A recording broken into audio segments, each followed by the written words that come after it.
Hello guys, നമ്മൾ ഇന്ന് ഉണ്ടാക്കാൻ പോകുന്നത് ഒരു മാമ്പഴ പുളിശ്ശേരിയാണ്. അതിന് കൂടുതൽ നാരുള്ള മാങ്ങയില്ലേ, അതാണ് ഏറ്റവും നല്ലത്. ഞാനിവിടെ ഒരു 5 മാങ്ങയാണ് എടുത്തിട്ടുള്ളത്. ഉപ്പും കൂടി ഇട്ട് വേവിക്കാൻ വെച്ചിട്ടുണ്ട്. അപ്പുറത്തെ അടുപ്പിൽ കുറച്ച് ശർക്കര വെള്ളം ഒഴിച്ച് പാനിയാക്കാൻ വെച്ചിട്ടുണ്ട് കേട്ടോ. ഇത് രണ്ടും ഇരുന്ന് വേകുന്ന നേരത്തിന് നമുക്ക് ഇതിനാവശ്യമായിട്ടുള്ള തേങ്ങ അരച്ചെടുക്കണം. അപ്പോൾ അതിനായിട്ട് ഞാനിവിടെ ഒരു 1/4 കപ്പ്, 5 മാങ്ങയല്ലേ ഉള്ളൂ, അപ്പോൾ അതിനൊരു 1/4 കപ്പ് തേങ്ങ മതിയാവും. അപ്പോൾ ഈ 1/4 കപ്പ് തേങ്ങ ഒരു മിക്സിയുടെ ജാറിലോട്ട് ഇട്ടതിന് ശേഷം അതിനാവശ്യമായത് വേറെ ഒന്നും നമ്മൾ ചേർക്കണ്ട.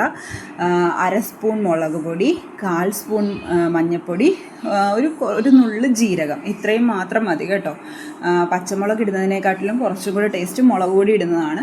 അതുകൊണ്ട് ഇത് മാത്രം ഇട്ട് നല്ല വെണ്ണ പോലെ അരയണം കേട്ടോ. ഇത് നന്നായിട്ട് അരച്ചതിന് ശേഷമാണ് നമ്മൾ തൈര് ചേർക്കുന്നത്. തൈര് അരയാൻ ഒരുപാട് സമയം വേണ്ടല്ലോ, അപ്പം കുറച്ച് വെള്ളവും കൂടെ ഒഴിച്ച് നന്നായിട്ട് നമുക്ക് അരച്ചെടുക്കാം. ഇനി നമുക്ക് തൈര് ചേർക്കാം കേട്ടോ. അത് അരഞ്ഞിട്ടുണ്ട്. ഇനി നമുക്ക് ഈ അരപ്പിലോട്ട് കുറച്ച് തൈര് ചേർത്ത് ജസ്റ്റ് ഒരു കറക്കൽ കറക്കാവേ. അപ്പം ഞാൻ തൈര് എടുത്തിട്ട് വന്നിട്ടുണ്ട്. ഇനി നമുക്ക് അതിനകത്തോട്ട് ചേർത്ത് അരച്ചിട്ട് വരാം. അപ്പോൾ ഇവിടെ പാനി റെഡി ആയിട്ടുണ്ട്. ആ പാനി നമുക്ക് ഈ മാങ്ങയിലോട്ട് ഒഴിച്ചു കൊടുക്കാം. എന്നിട്ട് നമ്മൾ കുറച്ച് ഒരു 1/4 സ്പൂൺ നെയ്യും കൂടെ അതിനകത്തോട്ട് ചേർക്കണം കേട്ടോ. എന്നാലേ കുറച്ചും കൂടെ ടേസ്റ്റ് കിട്ടത്തുള്ളൂ. ഈ പാനി ഒഴിച്ചിട്ട് ജസ്റ്റ് ഒന്ന് മിക്സ് ചെയ്ത് കൊടുത്തിട്ട് വേണം നെയ്യ് ചേർക്കാനായിട്ട്.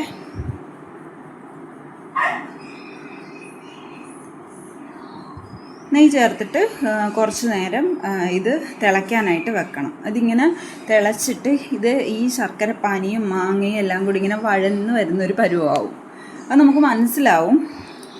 ഞാൻ കുറച്ചുകൂടെ വെള്ളം ചേർത്തിട്ടുണ്ട്. ഒരുപാട് വെള്ളം വേണ്ട. എനിക്ക് ഈ മാമ്പഴ പുളിശ്ശേരി ഭയങ്കര ഇഷ്ടമായതുകൊണ്ട് ഞാൻ കുറച്ചും കൂടെ വെള്ളം ചേർത്തേ വെക്കാറുള്ളൂ. അതാകുമ്പോൾ 2 ദിവസം എടുക്കാമല്ലോ. ഇരിക്കും തോറും സ്വാദ് കൂടും എന്നാണ് പറയുന്നത്. സത്യമാണ് കേട്ടോ. ഇത് നാളെ ആകുമ്പോൾ ഒന്നും കൂടെ ടേസ്റ്റാണ്. അപ്പോൾ അതിങ്ങനെ ഇന്ന് ചെറുതായിട്ടൊന്ന് വെന്താൽ മതി കേട്ടോ. എന്നിട്ട് നമുക്ക് ഈ അരപ്പ് അതിനകത്തോട്ട് ചേർത്ത് കൊടുക്കാം.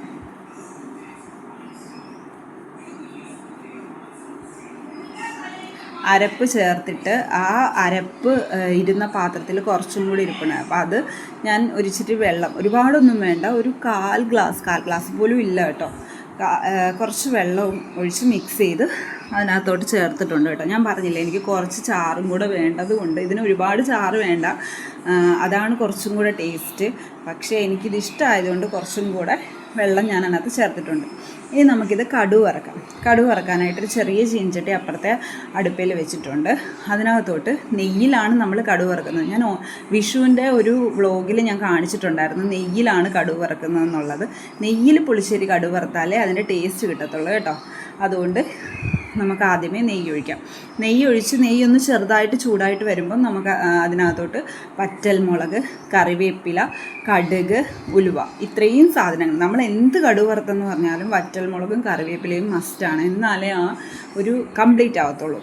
അപ്പം നമുക്കതുകൊണ്ട് വറ്റൽമുളകും കറിവേപ്പിലയും കടുകും ഉലുവയും കൂടെ ചേർത്തിട്ട് അതിനകത്തോട്ട് നമുക്ക് താളിച്ചു കൊടുക്കാം കേട്ടോ. കടുകിട്ടതിന് ശേഷമാണ് ഞാൻ ഇവിടേക്ക് ഉലുവ നോക്കിയിട്ട് കാണുന്നില്ല. അങ്ങനെ കുറച്ച് തപ്പിയാണ് ഉലുവ കിട്ടിയത് കേട്ടോ. അതുകൊണ്ടാണ് ഉലുവ ഇടാനായിട്ട് ഇച്ചിരി താമസം വന്നത്.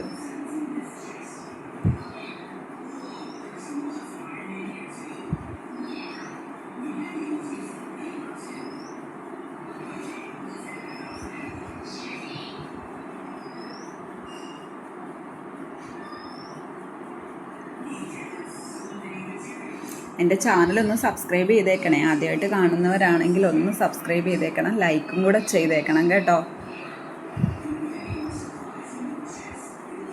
നമ്മൾ അതിനകത്തോട്ട് താളിച്ചിട്ടുണ്ട്. ഇപ്പം തന്നെ നല്ല മണം വരുന്നുണ്ട് കേട്ടോ.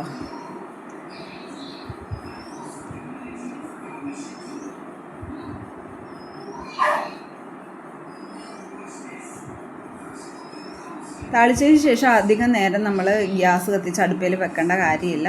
പെട്ടെന്ന് തന്നെ നമുക്കത് ഇറക്കി വെക്കാം കേട്ടോ. നല്ല മണം. ഇനി നമുക്കതിൻ്റെ ടേസ്റ്റ് ചെയ്ത് നോക്കിയാലോ.